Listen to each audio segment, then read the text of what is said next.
I have with me now Colonel John Haumersen, who's also president of the Racine Taxpayers Association. We're going to talk a little bit about climate change or global warming, whatever you want to call it.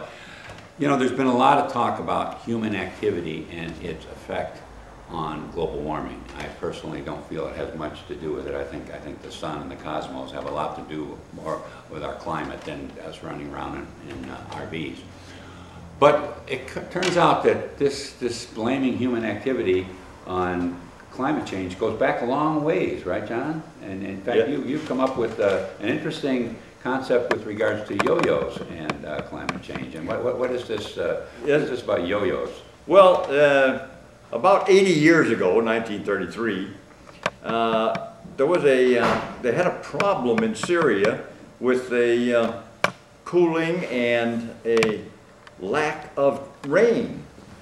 And it was just about the time that they introduced yo-yos into Syria.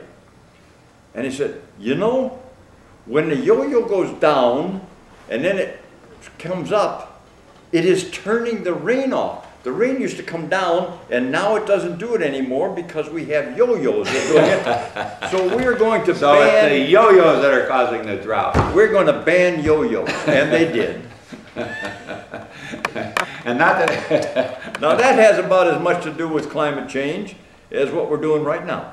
With a little bit of the toxins we throw into the environment, it's really minor compared to what the planet itself throws in there with these volcanoes. That's and stuff correct. Like that.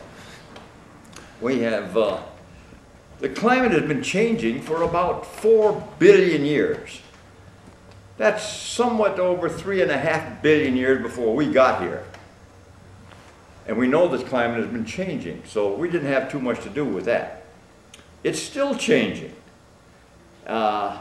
It's not really happening because of us. It's happening because of changes in the sun and our orbit, the Earth's orbit, and so on.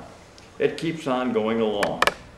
Once upon a time, Canada was semi-tropical.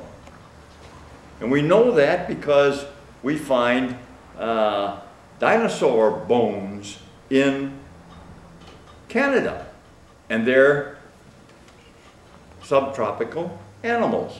Right. So we know it was warm up there then. And then about 20,000 years ago, we had a cold front come in. And if you don't know it, where we are living right now was 1 mile under the ice. Right. That's how cold it was, right here in Racine. Now, if you want to know how far down that front was, ice, yeah.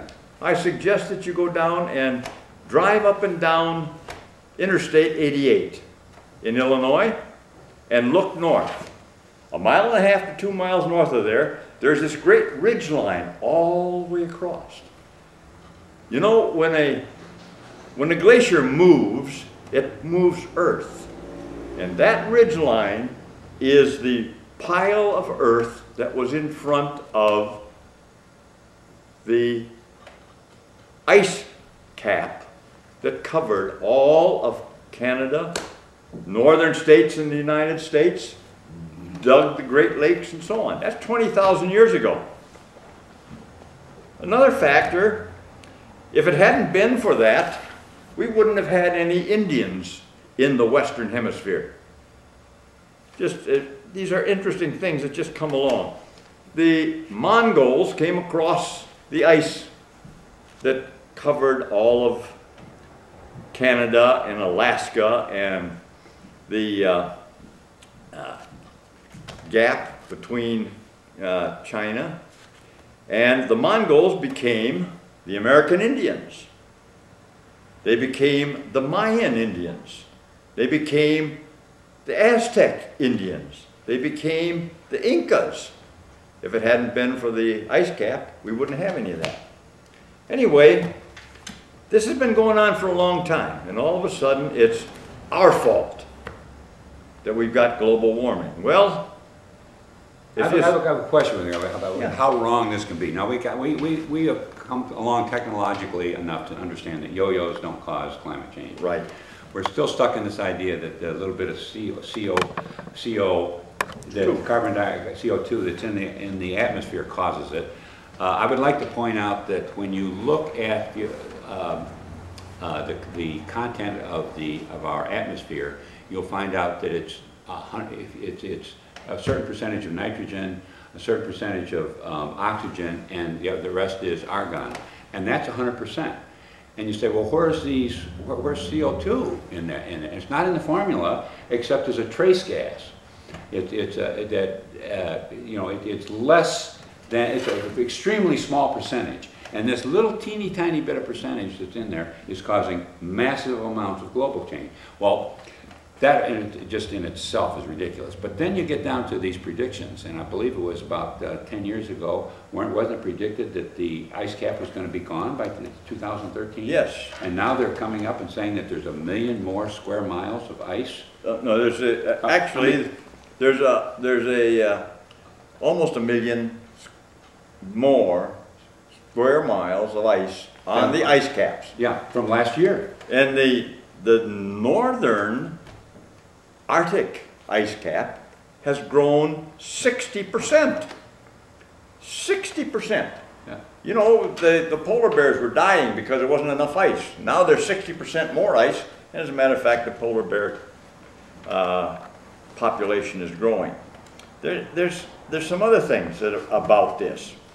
Well, we only got about 30 seconds left here. Well, but I think the main point that we want to cover is that you can get some ridiculous ideas about global warming. Down to the point where we're blaming yo-yos, and that's with climate change. That wasn't global warming. That was actually a drought. but now we're into this CO2 thing, and their predictions aren't coming out right. We're driving more RVs, and yet the ice cap is growing. It's actually cooling. That's right. The average temperature has been dropping recently. The average temperature has been going down for 15 years, very slowly. But they keep saying that the average right now is higher than it was the 15 years prior. And that's because the rise in temperature was faster than the drop in temperature. So the average now is still higher than the average the previous 15 years. That doesn't mean it's not going down, it's just not going down as fast as it went up at that particular time. All right, well, thank you much, John. We're out of time here. We're going to take a break here. You know, if you follow the council meetings at all, you would know that when we get a lot of these contracts through that the city makes with contractors, that doesn't the ultimate amount that the taxpayers end up paying. And I have Alderman Eddie Deal of the 15th District coming up next. He's going to talk more about these change orders. So stay tuned. We'll be right back.